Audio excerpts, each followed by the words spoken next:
Hola, ¿cómo están? Ahora voy a hablar sobre la anatomía de tórax, en este caso los huesos del tórax. Primeramente voy a hablar desde una perspectiva general de la caja torácica, que esta va a estar compuesta por tres tipos de huesos, que en la cual uno va a ser el esternón, otro va a ser las costillas, que recordemos que las costillas tienen 12 costillas, las primeras se le considera verdaderas y las tres se consideran falsas porque están unidas a la séptima costilla, desde la 8, la 9 y la 10, mientras que la 11 y la 12 son dos flotantes. También tenemos a las vértebras, que son las vértebras dorsales o vértebras torácicas. Bien, ese es en tanto a la generalidad. Vamos directamente con el esternón. El esternón, para empezar, va a estar, va a ser un hueso alargado de superior a inferior, como vemos. Va a ser aplanado de anterior a posterior y está situado en la parte anterior y media del tórax. Bien, de tal modo que este esternón de un plano puede prolongarse de superiormente y en la cual la parte superior del esternón terminaría en la tercera vértebra cervical según Crubelier. Bien, en tanto, vamos a hablar ahora de las caras. La cara anterior, para empezar, va a presentar crestas transversales que son vestigios de soldadura de las esternebras y también va a presentar la línea de unión del manubrio del cuerpo del esternón, que en la cual hay una saliente allí que se va a denominar el ángulo del esternón o el ángulo de Luis. Bien, a cada lado de este ángulo de Luis vamos a observar una cresta rugosa que es oblicua, inferior y medialmente y que esta va a dar inserción al músculo esternocleidomastoideo.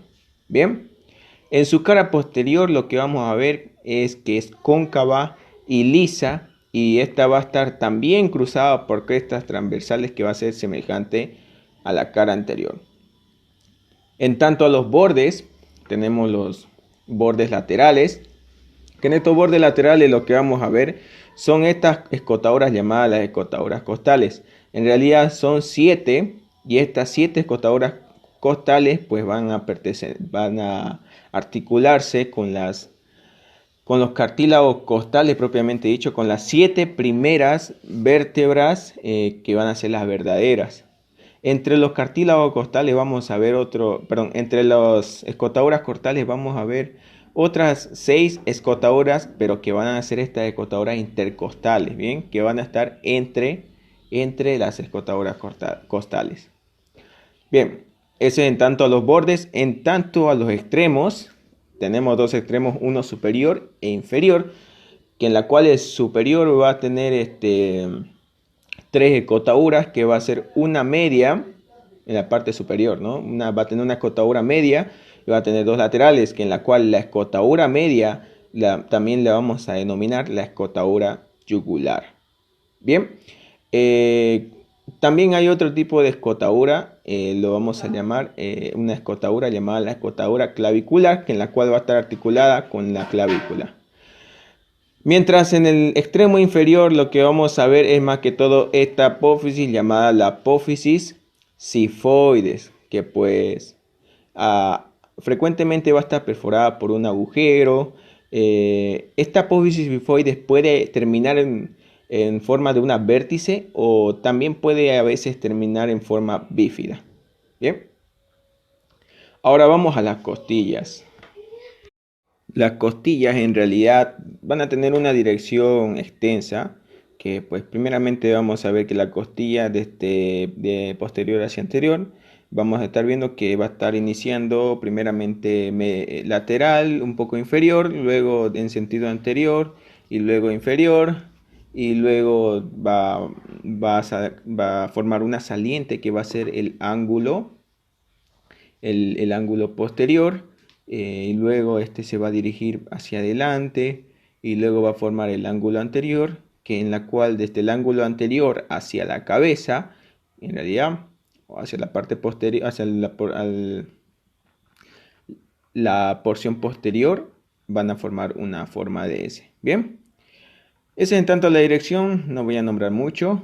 Y bueno, la longitud en realidad va a ir aumentando desde la primera costilla hasta la séptima. Y bueno, desde allí desde la octava va a empezar disminuyendo su longitud hasta la duodécima.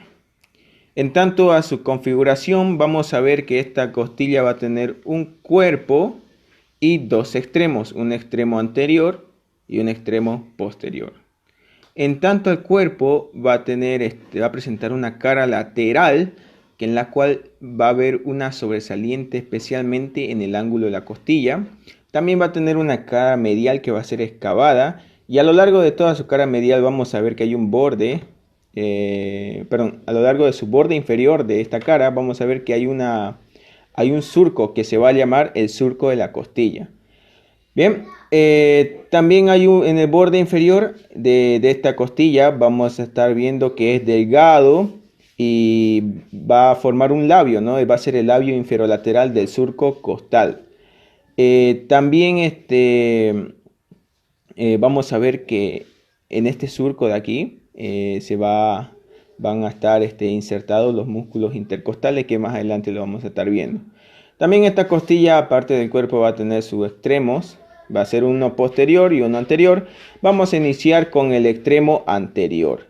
En el extremo anterior lo que vamos a ver es que está excavado y va a recibir más que todo el extremo lateral del cartílago costal. Mientras que el extremo posterior va a ser un poco más extenso, que en la cual vamos a notar tres partes: la cabeza, el tubérculo y el cuello de la costilla. En la cabeza de la costilla vamos a ver que tiene una forma de un ángulo diedro, que en la cual vamos a estar viendo que sobresale aquí una saliente, la que vamos a llamar la arista, que esta arista va a estar separando esta cabeza articular en dos partes, que va a ser uno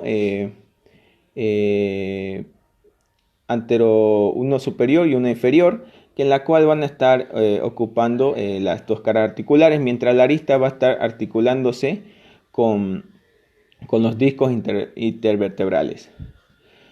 Bien, también tenemos el tubérculo de la costilla, que esto de acá va a estar compuesta por dos eminencias separadas entre sí.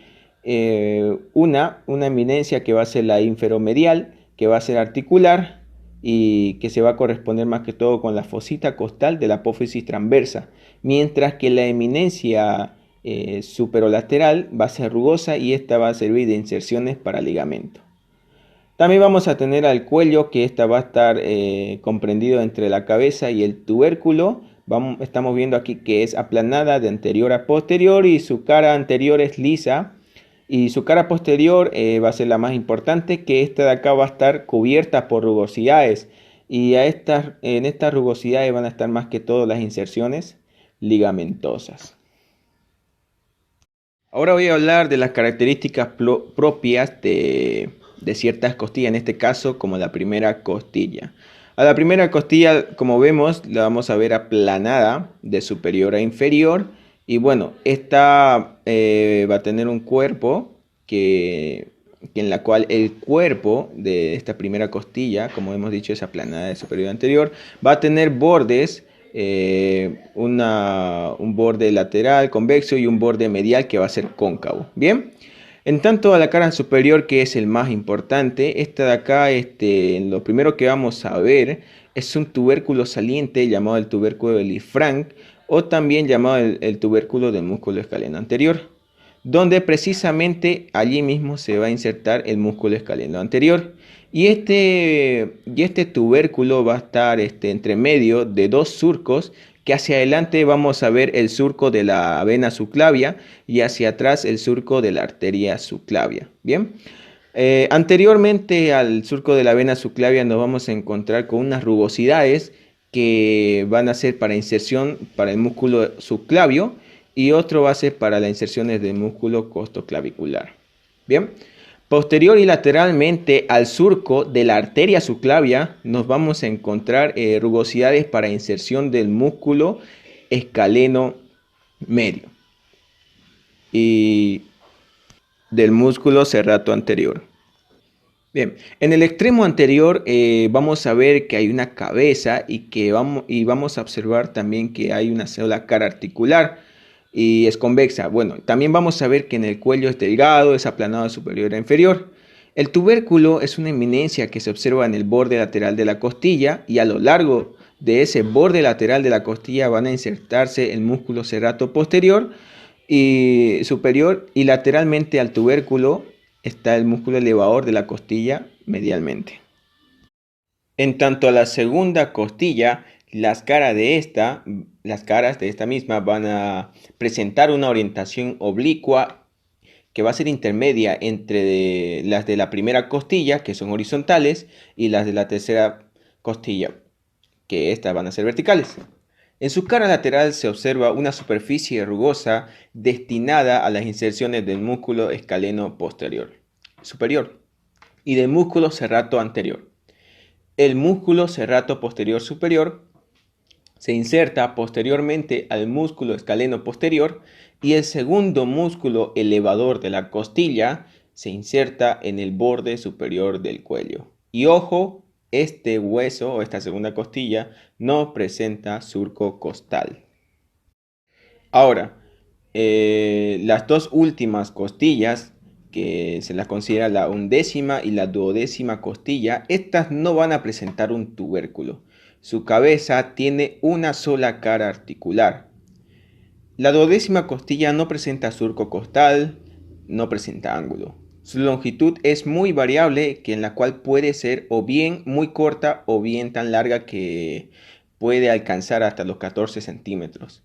Cuando es muy corta es casi horizontal.